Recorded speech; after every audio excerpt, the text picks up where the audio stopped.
Mike and there's Tyson. And I don't know if I'm proud of it. I'm Tyson. Tyson and Mike are two different entities. Tyson doesn't interfere with Mike's personal life at all.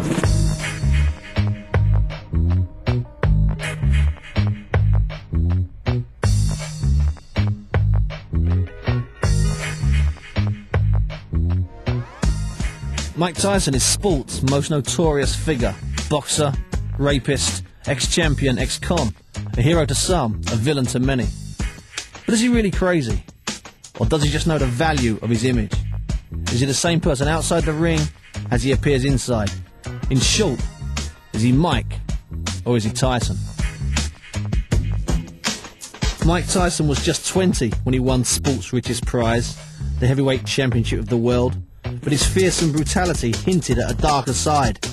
He lost his title 4 years later and was convicted of rape. He served 3 years and maintained his innocence. Since then, he has won and lost the title again. He was banned for biting an opponent, and he returned to prison for a road rage incident. He has his fans, he has his critics, he has his rivals. Everyone has an opinion. Mike Tyson continues to fight, he continues to make money, he continues to spend money. He is the main attraction. Mr. Warren. Hey, Mike. How you doing? Good state.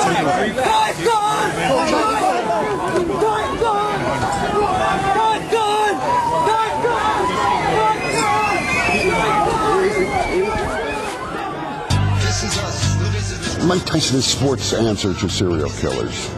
I mean, it's not that venal what he does, but it keeps him on the front page, and there's that voyeur fascination. Mike's a wonderful guy. He's not what the media paints him to be. Bad news sells, I guess.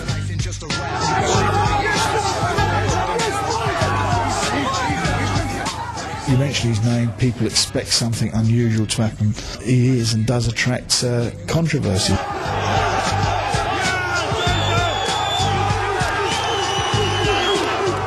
The reason he is Mike Tyson is because of the press. The reason he's had such a fantastic career in boxing is because of the press. Whether they've written good things or bad things about him, the fact they've written about him means that the general public know who he is.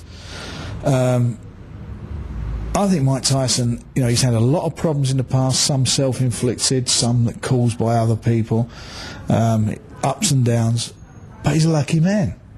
He has the ability to go and earn money. He's not like a Tim Witherspoon, another heavyweight champion, or Sonny Liston at the end of his career, and other boxers where the juice run out. This guy, because of the press, because of the controversy that surrounds him, can make huge sums of money for himself and people who are involved with him. My heart just bleeds for Mike because he thinks nobody loves him, not even his own people. And we do. But the last time he gave an interview with Showtime, tears came down his eyes. He said, "Nobody cares, not even my own people." And afterwards, I went over and grabbed him by the shoulders and shook him and said, "Michael, we do care." Tyson is perfect fodder for a tabloid world. And when he fights, people go to see the perversity of boxing. Not its beauty, not its balleticness, the brutality and the perversiveness, and it's Mike Tyson. Check it out.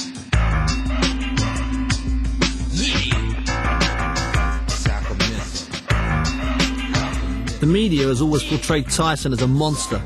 It's as simple as that. Tyson has always attacked back, and a relationship of excess has developed. Tyson and the media need each other. Tyson and the media will continue to use each other. It's just something about Tyson. Is it the bad boy image? It's a very similar thing to the pop world in the early 60s when Mick Jagger came on the scene, when we had all these nice, clean singers like Cilla Black, Cliff Richards. Then all of a sudden you get this bad guy popping drugs down his mouth, sleeping with the same sex. It's great. It's anti the establishment, and they love it, don't they? It just gives them something to write about. Psychic energy. It's a relationship that's turned more sour over time, I think, and it's become really very harsh in the last year or so, or ever since the Holyfield ear-biting incident. I think, now there's a lot of this white boy stuff going back and forth with certain guys questioning him. I think it's really turned things very ugly, and I think hurt him more than anybody else, because this face now goes out to the public, and they're very tired of it. They're tired of the harshness. They're tired of the racist angle of a lot of it, and you can see it in his pay-per-view numbers, which are dropping. Don't forget, these are the same people who 10 or 12 years ago said, "Oh my God, this Mike Tyson, this is the greatest thing that boxing ever happened for boxing. This is this," and they were all Mike Tyson fans. But look, that's the way the world is. They will turn against you in a heartbeat. Well, I seen Mike would take time out of his busy day and sit down with a reporter, and he would give his side of it. But then the reporter would write it different. He would be misquoted. They would take what he said out of context. It's not fair to Mike Tyson. Mike, as I said, is a good guy. Some reporters like him, some doesn't. But the ones that doesn't like him, he doesn't care. He doesn't have to prove anything to those guys. Mike definitely has been that type of athlete that nothing ever escapes scrutiny with him. So he could be at a restaurant and ask not to have the lettuce and tomato on his sandwich, and someone would make something big about it, okay? Oh, that was an insult to me that he wouldn't have tomatoes. They were grown in my mom's backyard, and he insulted my mom, and da-da-da. So, with Mike, criticism comes with his every breath. Tyson's clever. He's played the system well. You couldn't stage manage what Tyson's done. He's worked the system even to now. They're not really against him, but he'll go to a press conference and he'll pick out a white journalist and have a go at him saying about the trash he's writing about Tyson. He loves it, because if they didn't do it, Tyson'd just be an ordinary fighter now, wouldn't he? I mean, the only thing about Tyson is his notoriety now. It's not his fighting ability. He goes back to his old sort of neighborhoods that he grew up in, where things are very harsh.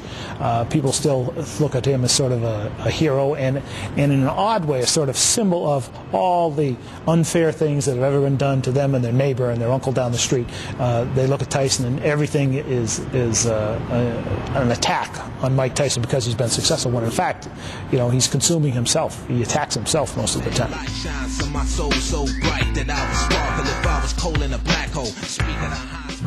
People are never what they appear to be. Don't care who they are, royalty or what. No one's ever what they appear to be. No one knows anybody. They don't know Prince Philip. They don't know Mike Tyson. They don't know the bum in the street. No one knows anybody truly what they truly are.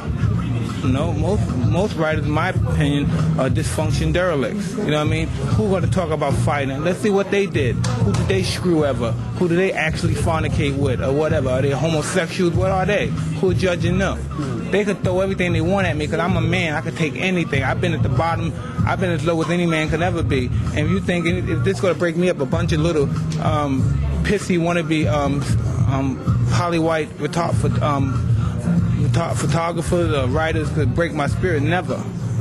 I've been there. I'm not saying I've been in jail, I'm a hardcore, no, because there's a bunch of homosexuals, a bunch of fags, a bunch of weak people in jail. And the reason why people go to jail because they don't have this shit in check, and they're not, they can't manage their life. So that don't mean you're a bad guy because you're in jail. It means you're pretty much a dysfunctional, weak individual and can't manage your life outside in the world.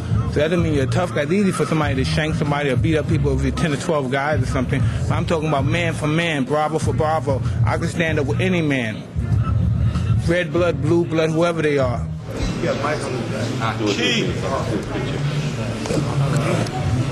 What's your name? Huh? Yeah, that's your mind. Andy? Mine is Jeremy, yeah. A lot of guys, for some reason, you're a glutton for pain, I tell you that.